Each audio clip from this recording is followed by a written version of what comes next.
الله الرحمن الرحيم وهذا صراط ربك مستقيما قد فصلنا الآيات لقوم يذكرون لهم دار السلام عند ربهم وهو وليهم بما كانوا يعملون. السلام عليكم ورحمة الله وبركاته.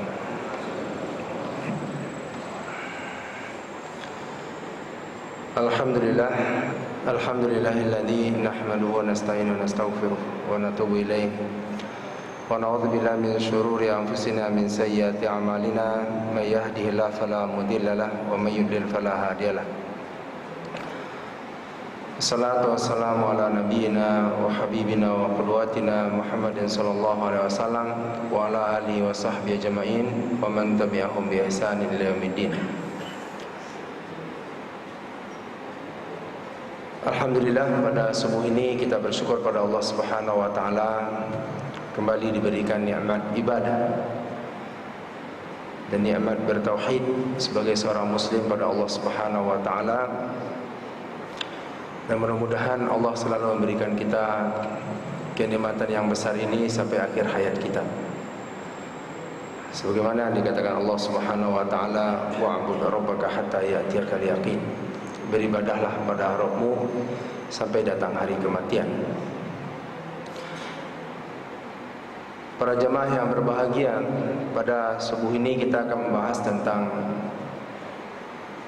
faktor-faktor yang menyebabkan hidupnya hati seorang muslim. Karena iman itu bukan sekedar keyakinan saja. Para salafus saleh mengatakan, laisal imanu bitamanni wala bitahalli.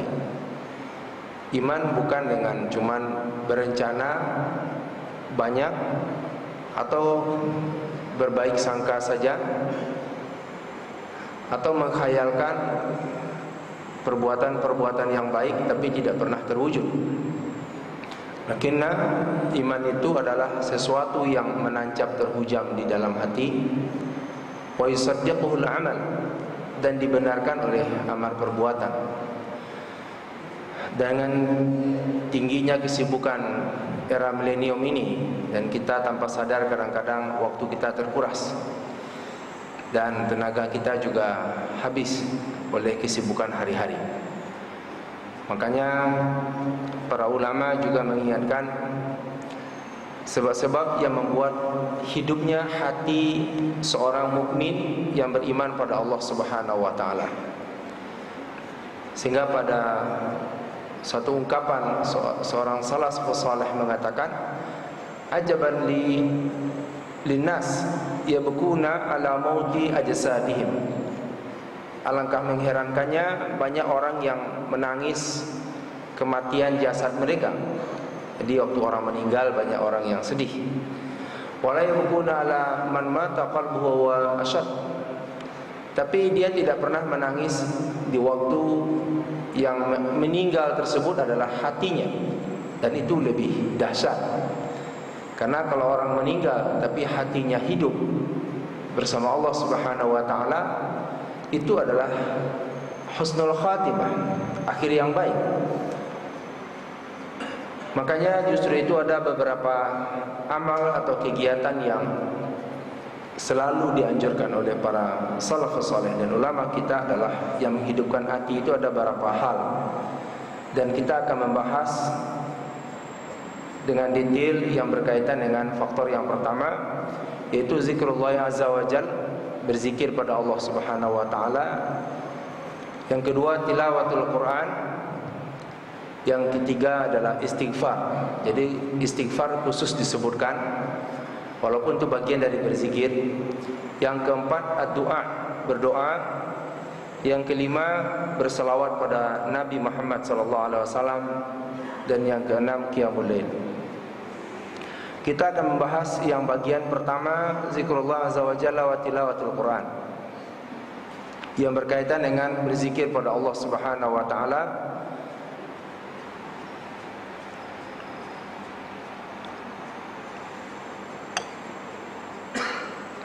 Sebagaimana yang dinasihatkan oleh Imam Hasan Al-Bisri, Dia mengatakan tafaqqadu al-halawah. Iman itu menimbulkan rasa manis dalam hati kita. Tapi carilah dalam 3 kegiatan, kata Imam Hasan Al-Basri. Yang pertama, solat. Jadi jangan pula ada yang rajin berzikir tapi solatnya juga sudah hampa. Ini juga tidak akan merasakan manisnya iman. Yang kedua, wadzikir. Yang kedua adalah berzikir pada Allah Subhanahu wa taala. Dan yang ketiga, qiraatul Quran. 3 inilah yang sangat cepat menghadirkan manisnya iman dalam hati seorang mukmin. Kalau seandainya, katanya, 3 hal ini tidak membuat hatimu merasakan manisnya iman, fa'lamu annal baba mughlaqun. Kalau begitu ketahuilah hatimu telah ditutup oleh Allah Subhanahu wa taala. Jadi kalau dalam 3 hal tadi tidak terasa perubahan dalam hati kita, berarti dosa kita sangat banyak. Karena kalla bal rana, dalam Al-Quran Allah mengatakan, dan ujungnya adalah khatamallahu ala qulubihim. Jadi setiap dosa ini menimbulkan titik hitam. Udatu hitam alal qalbi kal hasir, kata Nabi SAW dalam hadis sahih. Setiap saat kita berhadapan dengan dosa seperti selembar tikar yang putih awalnya. Jadi udan. Dulu tikar itu kan dianyam. Jadi selembar demi selembar, tidak seperti karpet sekarang. Jadi kalau dulu tikar itu ada lembaran-lembaran anyamannya. Jadi yang setiap dosa terjadi, kata Nabi SAW, yang hitam itu selembar demi selembar. Yang tadinya bercahaya putih, lama-lama jadi buram. Makanya kalau 3 hal ini tidak membuat hati kita hidup, kata Hasan Al-Basri, berarti fa'innaha mughlaqun, itulah hati yang tertutup. Jadi summa qasat qulubuhum kal hijar. Jadi bisa jadi hati kita ini keras seperti batu. Bahkan batu lebih baik bisa mengalirkan mata air dari hulunya. Masih ada gunung batu yang mengalirkan air. Tapi hati yang keras lebih dahsyat daripada batu karang yang keras. Makanya mudah-mudahan dengan kita mengkaji satu faktor ini mempengaruhi hati kita yang keras itu jadi lembut. Karena sekarang ini banyak sekali kesibukan kehidupan yang membuat hati kita ini keras. Baik pekerjaan, baik dunia, pemerintahan, baik interaksi sosial dan lainnya, sering membuat hati kita ini tanpa terasa lama-lama jadi keras. Pertama, Imam Ibnul Qayyim rahimahullah Al-Wabil Sayyid dalam kitabnya Al-Wabil Sayyid menyebutkan ada 70 keutamaan berzikir. Jadi kita akan menyebutkan beberapa di antaranya. Yang pertama, yatruda syaitan wa yukassiru wa yurdir rahman. Yang pertama, mengusir syaitan. Makanya dalam membaca Al-Quran, faza qara'ta al-Qur'ana fasta'iz billahi minasyaitonir rajim. Bila kita memulai ibadah, salah satu yang kita awasi juga adalah isti'adah, fasta'iz billahi minasyaitonir rajim. Makanya begitu juga sebabnya kenapa kita setiap masuk ke toilet itu adalah tempat yang paling disukai syaitan. Makanya kita berlindung pada Allah. Allahumma inni a'udzubika minal khubthi wal khaba'ith. Ya Allah, saya berlindung kepada Engkau dari setan laki-laki dan setan perempuan. Makanya aneh juga sekarang orang punya toilet lebih bagus dari rumahnya, sehingga ada TV-nya, ada majalahnya, dan berlama-lama di sana. Padahal itu tempat yang memang kita dianjurkan berlindung dari setan di tempat tersebut. Jadi itu tempat yang tidak bisa dipakai berzikir pada Allah Subhanahu wa taala. Sehingga keluar dari toilet kita dianjurkan baca doa ghufranaka. Ya Allah, kami mohon ampun padamu ya Allah. Kenapa? Karena selama di toilet tersebut kita tidak bisa berzikir pada Allah Subhanahu wa taala. Makanya itu juga hikmahnya setiap selesai pertemuan kita dianjurkan membaca kafaratul majlis. Mudah-mudahan kalau ada perbuatan, ucapan yang berdosa di sana Allah mengampuninya. Jadi itulah selalu kita dalam lingkaran berlindung pada Allah dari setan. Karena setan ini mudah sekali masuk ke dalam relung hati kita. Sebagaimana Rasulullah SAW mengingatkan pada sahabat waktu Nabi pulang mengantar istrinya ke rumah di malam hari dan berpapasan dengan dua orang sahabat di kota Madinah. Nabi mengatakan, ini istri saya. Karena nggak ada listrik, nggak ada penerangan, sehingga nggak kelihatan siapa yang bersama Nabi SAW. Dan para sahabat mengatakan, Masya Allah, ya Rasulullah, kami nggak akan berprasangka buruk pada seorang Rasul. Kata Nabi SAW, hati-hati, karena setan itu yajri fil jasadi kama majrad dam. Setan itu mengalir dalam tubuh seperti mengalirnya darah, cepat sekali dia masuk. Makanya kita tidak bisa mengatakan saya dah rajin sholat, dah rajin ibadah, lalu setan akan aman, belum tentu. Makanya yang pertama adalah itu hikmahnya mengusir setan karena banyak berzikir pada Allah Subhanahu wa taala. Dan yang kedua, wa yurdir rahman, memancing ridhonya Allah Subhanahu wa taala, wa yuzilul hamma wal ghamma wal hazan. Dan satu hal lagi yang sangat penting kita rasakan, menghilangkan rasa gundah gulana, sedih yang mencekam dalam hati manusia. Karena kita perlu paham, setiap kita menjauh dari Allah, hati kita ini terasa hampa. Makanya banyak orang-orang yang kurang ibadahnya atau rusak akidahnya, Allah hadirkan dalam hatinya ini rasa gelisah yang tidak selesai-selesai, rasa cemas yang panjang sekali. Itu yang dikatakan Allah dalam surat Thaha 128, "Wa man arada an dzikri fa inna lahu ma'isyatan dhanka wa nahsyuruhu yaumal qiyamati a'ma." Siapa yang berpaling daripada zikir padaku, kata Allah, yang paling pertama bagi dia terasa adalah ma'isyatan dhanka. Hidupnya ini terasa sempit dan bermasalah terus. Kayaknya masalah enggak habis-habisnya gitu. Padahal bagi seorang mukmin masalah itu ujian daripada keimanan, dan semakin dia menghadapi masalah, imannya makin bertambah.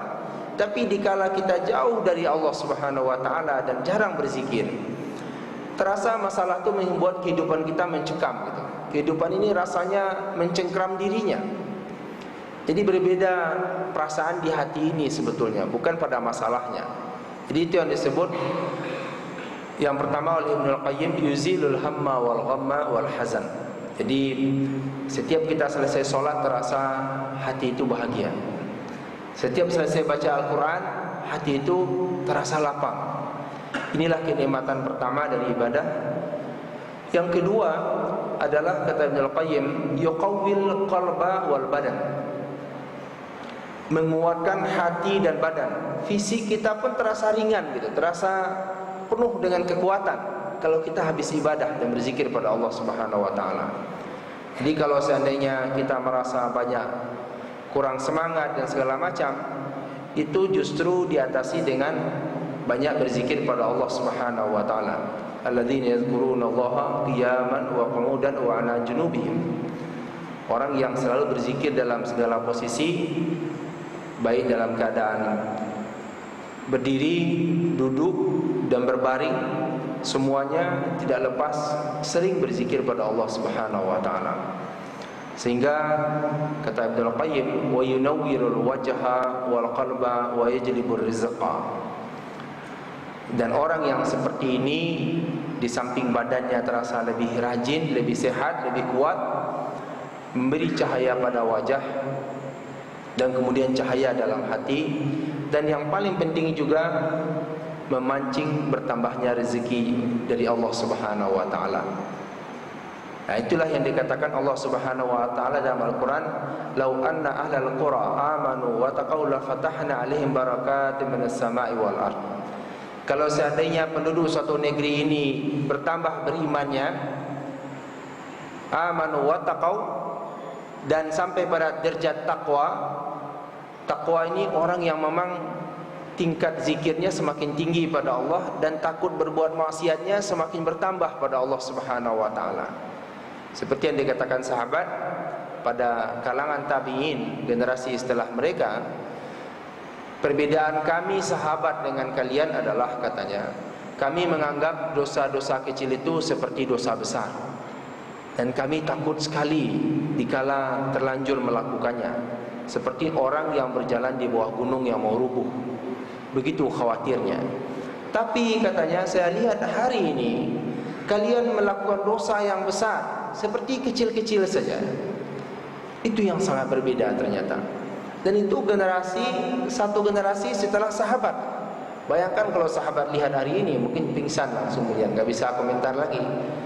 Jadi inilah yang poin kedua yang dikatakan Ibnu Al-Qayyim, dan ini yang dikatakan Allah Subhanahu wa taala, "Lau anna ahlal qura amanu wa taqau", kalau seandainya penduduk negeri itu beriman dan bertakwa, la fatahna alaihim barakatin minas sama'i wal ard. Kami pasti akan buka kepada dia pintu berkah rezeki dari langit dan bumi. Dan rezeki yang seperti ini namakan rezeki yang berkah. Karena banyak negara yang sejahtera seperti negara-negara di Eropa, dan sekarang juga sudah banyak perubahan. Tapi dikala negara-negara kaya ini menikmati kekayaan, justru banyak bunuh diri. Karena secara individu, kesengsaraan batin itu enggak selesai oleh kekayaan. Makanya itulah nikmatnya berzikir pada Allah Subhanahu wa taala. Lalu kemudian annahu yaqsud dzakir al-mahabah wal halawah wa nadrah. Zikir melahirkan rasa cinta pada Allah Subhanahu wa taala. Wal mahabah wa nadrah. Nadrah itu juga adalah kegembiraan. Itu nadrah. Lalu kemudian ruhuddin wa qutbur ruhuddin wa madar as-sa'adah wan najah. Dan kemudian dia akan memetik roh daripada agama itu sendiri. Makanya Allah mengatakan dalam surah Al-Baqarah 165, "Wa minan nasi may yattakhidhu min dunillahi andadan yuhibbunahum ka hubbillah walladzina amanu asyaddu hubban lillah." Orang-orang yang kafir itu cintanya sangat luar biasa kepada selain Allah Subhanahu wa taala. Nah, ini yang kita khawatirkan, kita cinta pada yang lain-lain. Pekerjaan dalam hati, urusan sehari-hari dalam hati, tapi urusan agama jarang teringat dengan hati kita. Jadi urusan yang lain itu ada di dalam pikiran dan hati kita selalu, bahkan terbawa-bawa ke dalam solat kita. Tapi urusan berzikir dan ibadah pada Allah Subhanahu wa taala bisa-bisa sudah tidak terbetik lagi di hati kita ini. Makanya Allah mencerminkan di sini perbedaan yang sangat kontras. Wa minan nasi, di antara manusia, may yattakhidhu min dunillahi andadan, ada yang menjadikan tandingan selain Allah Subhanahu wa taala. Ciri-ciri utamanya adalah andadan min dunillah, wa minan nasi may yattakhidhu min dunillahi andadan walladzina amanu asyaddu hubban lillah. Dan orang yang beriman, di ujung ayatnya disebut sangat luar biasa cintanya pada Allah Subhanahu wa taala. Jadi yang kontras itu masalah cinta. Jadi ini yang berbeda, dan ini juga yang akan dirasakan, kata Ibnu Al-Qayyim, orang yang rajin berzikir, dia akan terasa roh hadin, roh agama itu masuk ke dalam hatinya. Lalu kemudian yang berikutnya, poin yang keempat. Jadi tadi yang ketiga itu, yang keempat adalah yurisul muraqabah hatta yadkhul 'abda fi babil ihsan. Jadi salah satu yang penting sekali, kata Ibnu Al-Qayyim, orang yang banyak berzikir, dia akan belajar muraqabah. Jadi begini, dalam Islam dianjurkan ada beberapa fase meningkatkan kualitas iman kita pada Allah Subhanahu wa taala. Ada beberapa fase yang penting sekali kita lakukan. Yang pertama, kita namanya bermuhasabah. Kita sering Sebelum bermuhasabah, kita mulai dengan niat beramal dulu. Jadi kalau kita sering belajar melatih niat kita yang baik itu penuh kekuatan, dan berubahlah niat itu menjadi azimah namanya, kemauan, tekad beramal yang soleh. Karena beramal soleh ini perlu juga tekad. Kalau tidak bisa kalah dengan main bola. Tekadnya baca Al-Quran, tapi karena hobi ini lebih tinggi, akhirnya bola dulu. Bisa-bisa bolanya kencang, zikirnya lemah, ya.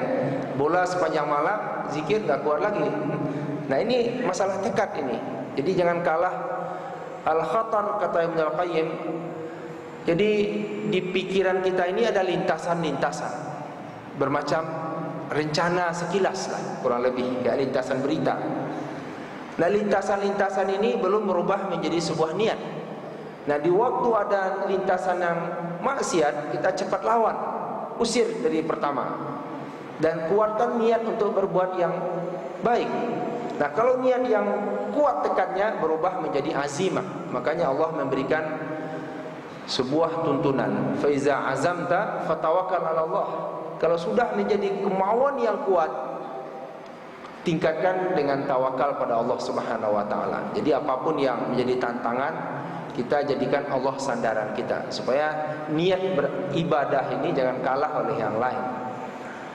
Nah, setelah kita beribadah, ada fase berikutnya namanya muhasabah. Kita sering menghitung-hitung laba rugi sehari ini bagaimana. Kayak seperti neraca keuangan, antara pemasukan dengan pengeluaran seimbang, balance atau tidak. Jadi ini kita sering memperhatikan cash flow dan lainnya, keuangan kita sehari-hari. Kita selalu, saya yakin yang tinggal di kota wisata pasti akan memperhitungkan itu. Jadi apalagi banyak hal kewajiban yang mesti dibayar. Nah keseimbangan ini oleh Umar bin Khattab, selalu setiap malam dia melakukan muhasabah. Muhasabah ini menghitung-hitung semuanya. Nah dalam fase yang berikutnya adalah muraqabah. Muraqabah artinya, raqabah itu mengintip-intip artinya, selalu mengawas-awasi proses perjalanan ibadah kita ini. Kita sholat, kita periksa-periksa bacaannya, kekhusyuan hatinya, kebersihan pakaian yang kita baca ini dari najis yang kelihatan secara fisik dan najis yang lain. Najis yang lain ini lebih bahaya, karena najis yang lain ini enggak kelihatan di fisik kita, lalu enggak bisa kita hapus seketika, yaitu najis yang berasal dari barang yang haram.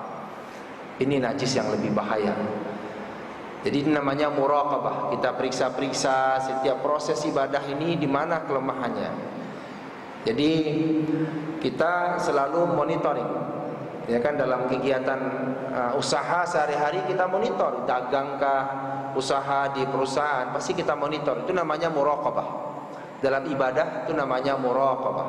Kita mengintip kelemahannya di mana ibadah kita ini. Ini yang dikatakan Ibnu Qayyim, kalau kita ingin merasakan manisnya zikir dan ibadah pada Allah, periksa muraqabah. Sehingga para salafus saleh kalau sudah terlanjur juga berbuat dosa, sudah muraqabah tapi masih kuat godaan ini dan terlanjur berbuat dosa, mereka muaqabah. Jadi kalau ada yang terlanjur berghibah, mereka taubat, istighfar, taubat, dan menghukum dirinya. Ada yang dengan sedekah dan lainnya. Bermacam cara mereka menghukum dirinya. Jadi ada yang dengan puasa, ada yang dengan tilawatul Quran, macam-macam mereka lakukan. Itu namanya muaqabah, supaya besok jangan gampang lagi berbuat dosa yang sama. Nah orang yang seperti ini kalau banyak berzikir pada Allah, terbantu sekali. Sehingga Ibnu Al-Qayyim mengatakan, orang ini akan masuk ke dalam tahap ihsan. Ihsan ini tahap yang sangat tinggi dalam ibadah dalam Islam. Ma huwal ihsan? Malaikat Jibril pernah bertanya pada Nabi SAW, apakah itu ihsan? Hadis Bukhari yang sahih, dan hadis ini sangat kuat. Anta budallaha ka'annaka tarahu, fa in lam takun tarahu fa innahu yaraka. Kamu beribadah pada Allah Subhanahu wa taala seolah-olah melihat Allah Subhanahu wa taala. Jadi yang pasti kita nggak akan mungkin melihat Allah Subhanahu wa taala. Cuma kaum tasawuf saja yang mengatakan dia bisa melihat Allah Subhanahu wa taala. Al-Kasyaf. Jadi dalam Al-Quran Allah sendiri mengatakan Nabi Muhammad SAW sendiri tidak pernah melihat langsung Allah Subhanahu wa taala. Sunana sumadana fatadalla fakana qaba qausaini aw adna. Jadi Nabi jaraknya sudah 2 anak panah dengan Allah di Sidratul Muntaha. Waktu Isra dan Mi'raj, Nabi kan dari Mekah diterbangkan dengan Burak ke Masjidil Aqsa. Di situ ada Qubatus Sakhrah. Jadi kubah emas dan ada batu besar di situ. Dari batu itulah Nabi naik ke langit. Dan sebelumnya dia sholat berjamaah bersama para anbiya, para nabi. Jadi bagi yang sudah sempat berziarah ke Masjidil Aqsa pasti pernah melihat. Dan dari sana naik ke langit. Jadi langit pertama, kedua, ketiga sampai langit ke-7. Dan kemudian baru naik ke Sidratul Muntaha. Jadi Allah Subhanahu wa taala membagi tingkatan langit ini di atas 7 lapis langit, ada lagi lapisan di atasnya. Dan di sana ada lagi kursi. Kursi itu bukan kursi tempat duduk, tapi sebuah alam yang maha luas. 7 lapis langit ini tidak akan pernah kita bisa tembus. Allah sudah memastikan kita gak akan tembus. Bahkan langit pertama juga gak akan tembus. Sebagian ulama mengatakan sepanjang yang bisa dicapai manusia itu masih langit pertama, termasuk yang dilihat dengan teropong bintang dan segala macam. Jadi itu tidak bisa belum mencapai langit kedua. Jadi bayangkan kira-kira luasnya langit ke-7 dan di atasnya Sidratul Muntaha. Dan Jibril mengatakan, "Ya Muhammad, saya cuma sanggup sampai di sini. Karena kalau saya melangkah lagi ke atas, hangus semua sayap saya." Jadi Jibril itu punya sayap 700. Dan dalam hadis sahih dikatakan yasuddul ufuk. Jadi sayapnya malaikat Jibril yang 700 buah itu menutup ufuk. Ufuk itu adalah pandangan kita terjauh di waktu melihat hamparan langit yang lepas, sejauh mata memandang itu ufuk namanya. Jadi kalau satu Jibril bisa menutup itu ufuk, dan bayangkan bagaimana alam malaikat ini luar biasanya. Dan itu pun tidak sanggup mendekat ke Sidratul Muntaha. Jadi ke Arsy nggak bisa dia. Allah nggak mengizinkan Jibril bisa ke sana sekarang. Dan cuma Nabi Muhammad SAW. Dan itu pun Nabi tidak melihat langsung Allah Subhanahu wa taala, walaupun sudah sangat dekat. Jadi kalau ada orang yang mengklaim sekarang ini kasyaf, kasyaf artinya sebuah tingkatan bagi orang sufi setelah alam syariat, katanya kita masuk alam hakikat. Jadi ada ma'rifat, ada hakikat. Jadi itu ada kasyaf. Kasyaf artinya terbuka hijab antara dia dengan Tuhan. Itu bohong saja. Allah tidak bisa dilihat. Jadi tidak ada, apalagi hulul. Hulul artinya menyatu zat dia dengan Tuhan. Makanya ada orang yang menganggap dirinya jadi wali, sholat Jumatnya di Mekah, dia nggak ikut sholat Jumat lagi di masjid. Nah ini bahaya sekali. Berarti berhenti dia sholat Jumat. Para jamaah yang berbahagia, janganlah kita sampai tertipu oleh setan yang menggoda kita dengan bermacam cara. Sehingga ulama kita mengatakan kita diuji kadang-kadang dengan maksiat dan banyak yang gagal menghadapinya. Dan yang kedua, diuji kita dengan at-ta'at, perintah-perintah ibadah oleh Allah Subhanahu wa taala. Dan yang ketiga, memang ada ujian yang berupa bala, musibah. Nah, bagi setan, orang yang bertobat dari maksiat itu lebih gampang, karena dia tahu dia berdosa. Tapi orang yang bertobat daripada ibadah yang salah itu sulit, karena dia merasa benar. Makanya penting sekali dipahami dalam hal ini apa pengertian ihsan. Ka'annaka tarahu, seolah-olah engkau melihat Allah Subhanahu wa taala Fa in lam takun tarahu, dan kita harus meyakini kita memang dalam ibadah itu sedang berdialog dengan Allah Subhanahu wa taala. Tidak boleh kita melihat ke atas, ke kiri, ke kanan dalam ibadah, enggak boleh. Malah seorang yang pernah jadi imam di zaman Rasulullah SAW meludah ke depan oleh Nabi SAW, jangan pernah dijadikan dia imam selama-lamanya. Jadi karena kita sedang yunaji rabbah, bermunajat. Munajat itu berbisik dengan Tuhannya. Yunaji rabbah. Jadi ini penting sekali. Dan yang berikutnya adalah poin yang kelima, kata Ibnu Al-Qayyim, yurithu zikrullah azza wa jalla. Orang yang banyak berzikir, dia akan banyak juga diingat oleh Allah Subhanahu wa taala. Jadi kita ini kan manusia banyak. Nah, di antara manusia ini ada orang yang selalu juga diingat oleh Allah Subhanahu wa taala.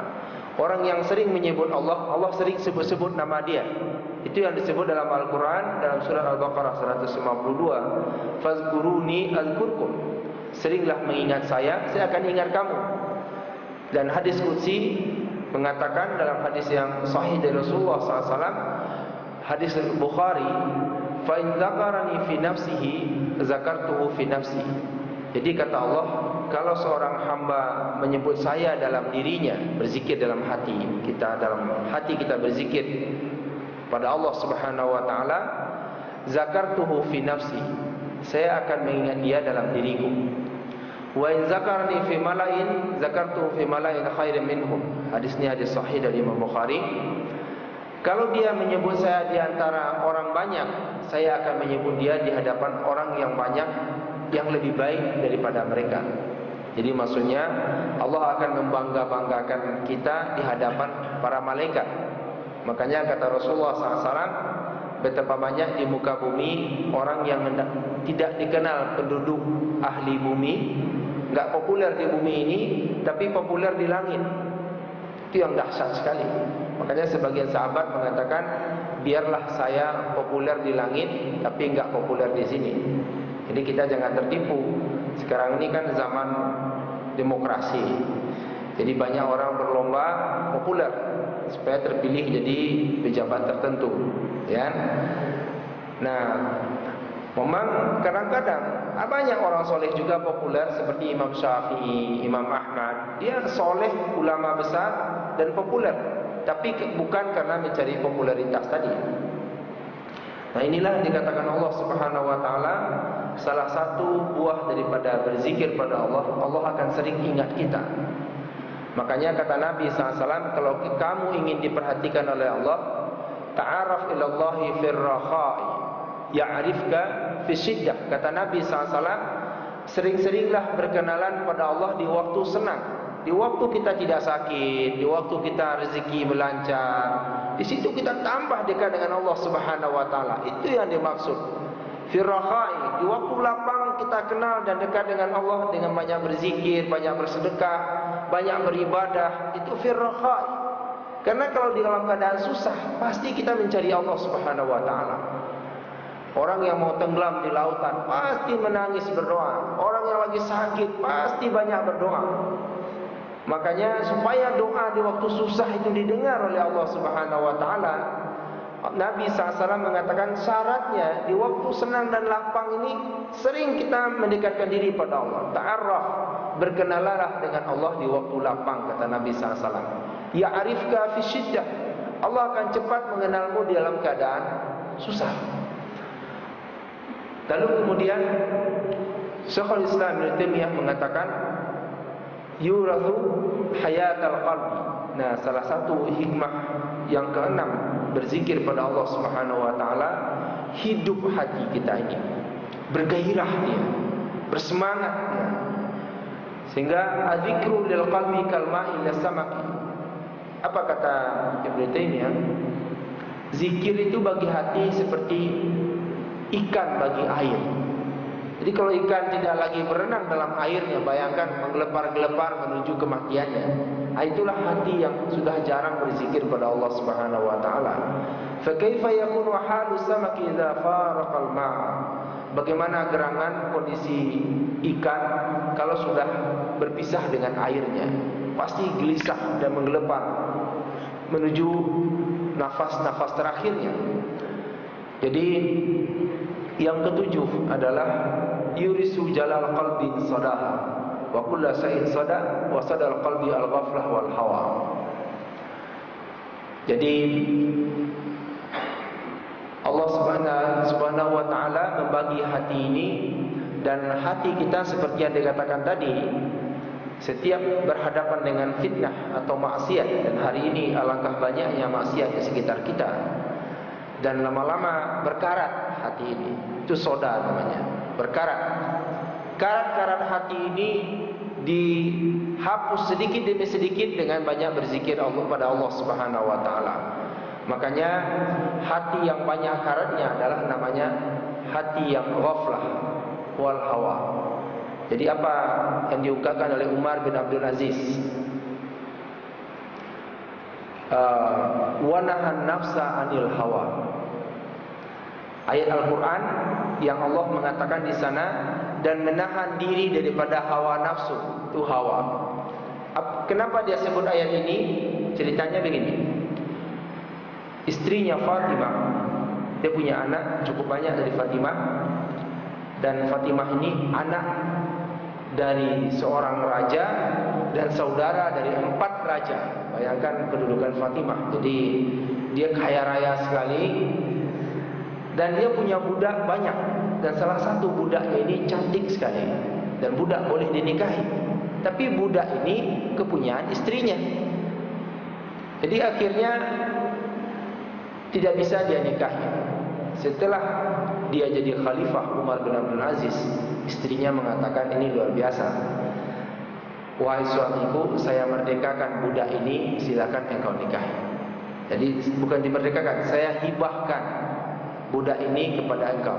Jadi seorang gadis yang masih muda, dan Umar bin Abdul Aziz ingin sekali menikahi dia. Tapi kita tahu khalifah yang paling zuhud di dunia setelah Khulafaur Rasyidin yang 4, Abu Bakar, Umar, Utsman, Ali. Yang kelima para ulama sepakat, yaitu Umar bin Abdul Aziz, cucu dari Umar bin Khattab. Dan di waktu istrinya membebaskan dia untuk mengambil ini budak, karena budak, jadi enggak perlu lagi persyaratan yang lain. Dah langsung, kalau dah dihibahkan berarti dah sama dengan istri. Itu malah dia merdekakan perempuan tadi, dan dia bilang, engkau merdeka dan bebas pergi kemana yang engkau suka, dan menikah dengan siapapun yang engkau suka. Perempuan itu kaget. Katanya, wahai Umar bin Abdul Aziz, bukankah engkau sangat suka pada saya? Katanya, hari ini pun saya tambah suka kepada kamu. Lalu kenapa tidak menikahi dengan saya? Katanya, wa nahan nafsa anil hawa. Saya ingat dengan ayat Al-Quran yang mengatakan, dan mereka penghuni surga itu suka menahan dirinya daripada hawa nafsunya. Saya ingin dicatat Allah termasuk orang-orang itu. Ini memang luar biasa. Makanya hati yang jarang berzikir pada Allah Subhanahu wa taala ternyata mudah dikalahkan oleh hawanya. Dan berikutnya adalah ayahuddal khataya wa yudhibaha. Salah satu hikmah yang ketujuh, kata Ibnu Qayyim, kenapa kita dianjurkan banyak berzikir pada Allah Subhanahu wa taala adalah ternyata zikir tersebut bisa menghapus dan menggugurkan dosa-dosa yang telah berlalu. Man qala fi yaumin wa lailatin, kata Rasulullah SAW, siapa yang berkata dalam satu hari dan satu malam, Subhanallah wa bihamdihi mi'ata maratin huttat anhu khatayahu wa in kanat mislu zabadil bahri. Siapa yang mengucapkan zikir dalam satu hari semalam, yaitu Subhanallah wa bihamdihi 100 kali, yaitu dihapuskan gugur dosanya walaupun sebanyak buih di lautan. Ini hadis sahih. Jadi Subhanallah wa bihamdihi. Jadi ini salah satu hikmah banyak berzikir pada Allah Subhanahu wa taala, Dan dalam riwayat yang lain, Rasulullah SAW dalam hadis riwayat Ibnu Hibban dan Tirmizi, dan Imam Tirmizi mengatakan hadis hasan sahih, dan Syekh Albani mengatakan sahih, wa sahahu Albani. Hadis ini dikatakan siapa yang mengucapkan subhanallahul azim wa bihamdihi, setiap mengucapkannya murisat lahu nakhlatan fil jannah. Kata Nabi SAW, setiap mengatakan subhanallahul azim wa bihamdihi, Allah tanamkan baginya sebuah korma di surga. Nah, ini korma di surga beda dengan korma di dunia. Wa qutufuha daniyah, metiknya dekat, kata Allah dalam Al-Quran. Itu buah-buahan di surga itu. Jadi apa pohon durian itu nanti mendekat di surga, Allah alam. Di pohon-pohon yang kita sukai di dunia, Allah berikan nanti di surga yang lebih dahsyat. Karena di sana enggak ada buang air besar, enggak ada buang air kecil. Yang ada cuma keringat, baunya harum seperti minyak kasturi. Dan tanah-tanahnya dari parfum kasturi. Dan kita minum di sana min labanin musaffa, dari susu yang sangat murni, khamril ladzatil lisyaribin, minum khamar, satu sungai itu khamar semua isinya. Makanya yang minum khamar, minuman keras di dunia, nanti di surga enggak dapat lagi. Jadi min khamril ladzatil lisyaribin, dan khamar di surga lezat, enggak ada mabuknya, lezat aja yang ada.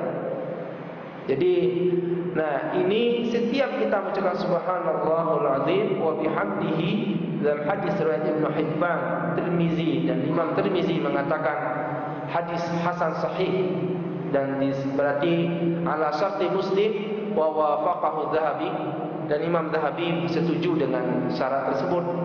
Artinya ini memang hadis hasan. Jadi berarti hadis ini kuat.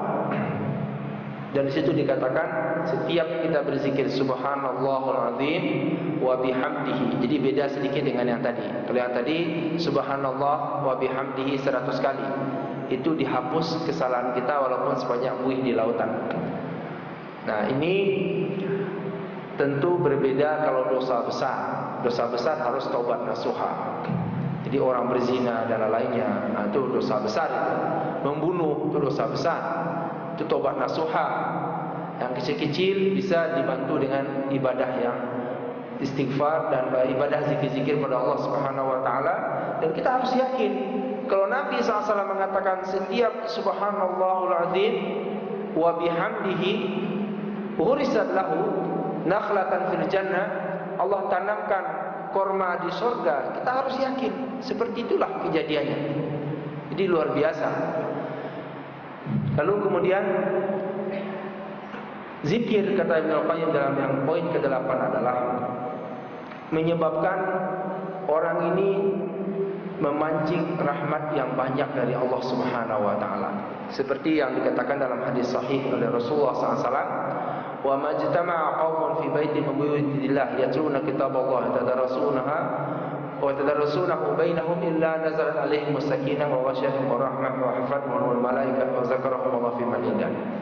Jadi dalam hadis ini jelas Nabi SAW mengatakan tidaklah berkumpul salah satu kaum di antara kaum muslimin di salah satu rumah di antara rumah Allah, membaca ayat Al-Quran, kemudian mengkaji isinya seperti sekarang, itu mengkaji isinya, illa nazalat alaihimus sakinah, turun kepada mereka ketenangan. Ya kan, hati kita terasa lebih sejuk, lebih tenang. Makanya itu yang dikatakan para sahabat, ijlis ma'na sa'atan nazidul iman. Kita mesti pandai-pandai meluangkan waktu. Ada waktu-waktu di masjid, waktu-waktu menghadiri majlis zikir, artinya majlis tahlim seperti ini. Duduklah bersama kita sejenak di sini, menambah iman. Orang ini, kata Rasulullah SAW, ghasyiyatuhumur rahmah. Pertama, Allah liputi dengan rahmat, penuh ruangan tersebut dengan rahmat dari Allah. Wa hafathumul malaikah, dan mereka dikelilingi oleh para malaikat. Dan kita tahu di bumi ini, kata Rasulullah SAW, ada sekelompok malaikat namanya sayyar. Sayyarah itu suka jalan-jalan. Makanya mobil dinamakan sayyarah ya, karena jalan-jalan. Lalu di bumi keliling-keliling malaikat ini kerjanya mencari di mana orang berkumpul berzikir, artinya mengkaji Al-Quran, membahas isinya. Hafathumul malaikat, malaikat berduyun-duyun datang ke sana dan berdoa buat orang yang di situ. Allahumma ighfir lahum, Allahumma arhamhum. Ya Allah, ampuni orang di sini dan sayangi mereka semua. Dan Allah juga membangga-banggakan nama kita di sisi malaikat. Jadi Allah akan sebut-sebut namanya dan dibanggakan di sisi malaikat oleh Allah Subhanahu wa taala. Dan yang kesembilan adalah al-ata wal fadl allazi tarattaba alaihi ma lam yatarattab ala ghairihi. Ada beberapa rahmat dan karunia Allah yang cuma bisa dipancing dengan berzikir, tidak bisa dipancing dengan yang lainnya. Dan itu sesuai dengan hadis riwayat Abu Hurairah. Rasulullah SAW mengatakan, La ilaha illallah wahdahu la syarika lah, lahul mulku wa lahul hamdu wa ala kulli syai'in qadir. Siapa yang membaca 100 kali dalam satu hari, fi yaumin mi'ata marratin kanat lahu adlu asyara riqab. Allah berikan pahala sama setara dengan 10 orang budak. Wa kutibat lahu mi'atu hasanah, ditulis 100 kebaikan. Wa muhiyat anhu mi'atu sayyah, dihapus 100 kejahatan. Wa kana lahu hirzan minasyaitan yaumahu zalika hatta yumsi. Dan Allah berikan pengawal dari syaitan sampai sore harinya. Jadi kalau dia baca pagi, diberikan pengawal oleh Allah dari syaitan sampai sore. Walam ya'ti ahadun bi afdali mimma ja'a bihi ila rajulun 'amila aktsara minhu. Dan tidak ada nanti pada hari kiamat orang yang membawa pahala lebih banyak daripada dia, kecuali orang yang lebih banyak berzikir daripada dia, yang disebutkan di atas tadi. La ilaha illallah la syarikalah, lahul mulku wa lahul hamdu wa ala kulli syai'in qadir. Hadis ini riwayat Imam Bukhari. Jadi hadis sangat kuat. Jadi justru itu ini cuma bisa dipancing dengan berzikir pada Allah Subhanahu wa taala. Dan yang terakhir, ini karena memang banyak hikmah berzikir pada Allah ini. Yang terakhir adalah anna dawam zikri Rabb ta'ala yujibul aman min nisyanihi alladhi huwa sababus syaqa. Perlu diingat, kata Ibnu Qayyim, banyak dan selalu berusaha dawam, apalagi terus-menerus kita berzikir pada Allah Subhanahu wa taala, itu menghadirkan kehidupan yang aman. Jadi amannya kehidupan seorang muslim bukan pada banyaknya security-nya dia, tapi banyaknya berzikir dia pada Allah Subhanahu wa taala. Dan nisyanur rabbi, dan lupa pada Allah Subhanahu wa taala, itulah yang menghadirkan kesengsaraan dan tidak amannya hidupnya. Dan kita diingatkan dalam ayat Al-Quran, wala takunu kallazina nasullaha fa ansahum anfusahum ulaika humul fasiqun, surat Al-Hasyr ayat 19. Dan janganlah kamu seperti orang-orang yang lupa dengan Allah Subhanahu wa taala. Wala takunu kallazina nasullaha fa ansahum anfusahum, maka Allah melupakan mereka juga. Ulaika humul fasiqun, dan pada akhirnya mereka itu menjadi orang-orang yang fasik. Fasik adalah orang yang beriman tapi banyak berdosa besar, itu namanya fasik. Jadi kalau jarang berzikir akan membuat kita cenderung lama-lama jadi fasik. Ulaika humul fasiqun. Itulah kurang lebih yang kita bahas pada pagi ini. Kalau ada yang ingin ditanyakan, dipersilakan sebelum kita tutup. Ada yang ingin ditanyakan di antara kajian kita pada pagi ini? Kalau ada di antara jemaah, dipersilakan. Ya, silakan. Waalaikumsalam warahmatullahi wabarakatuh.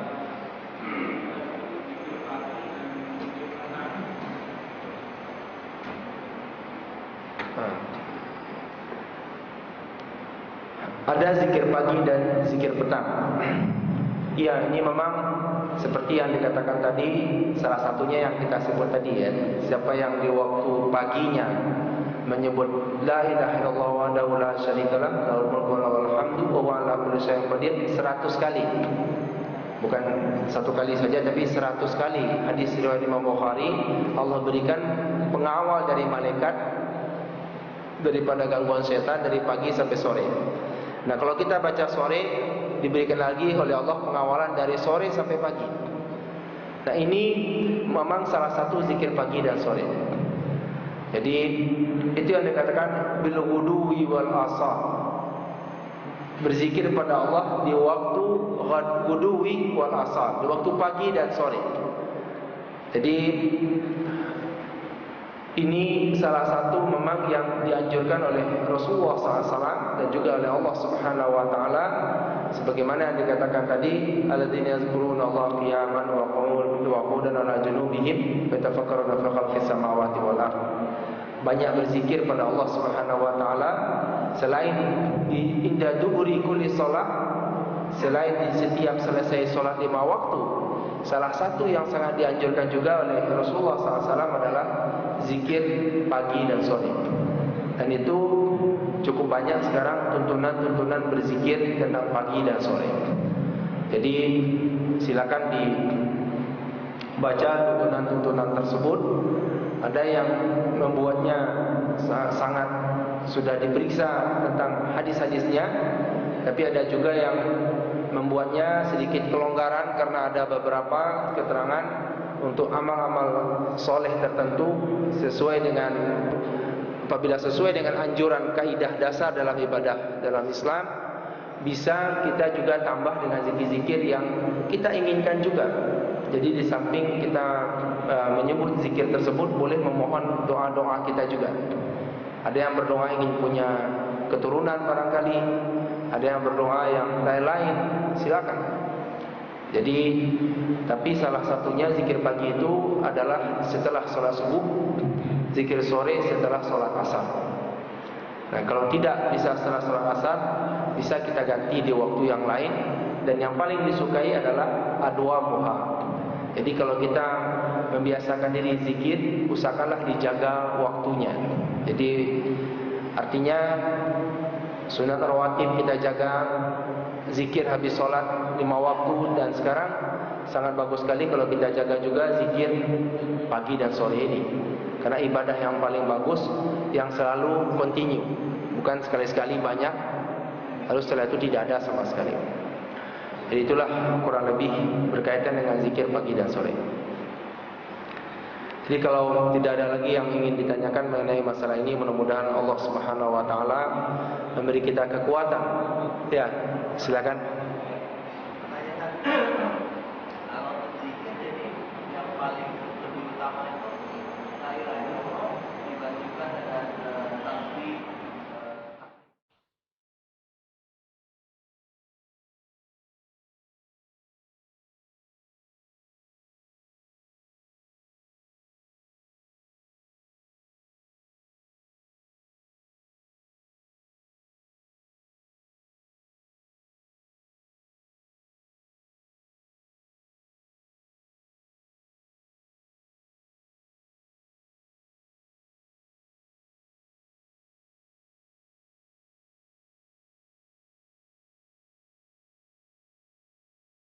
Allah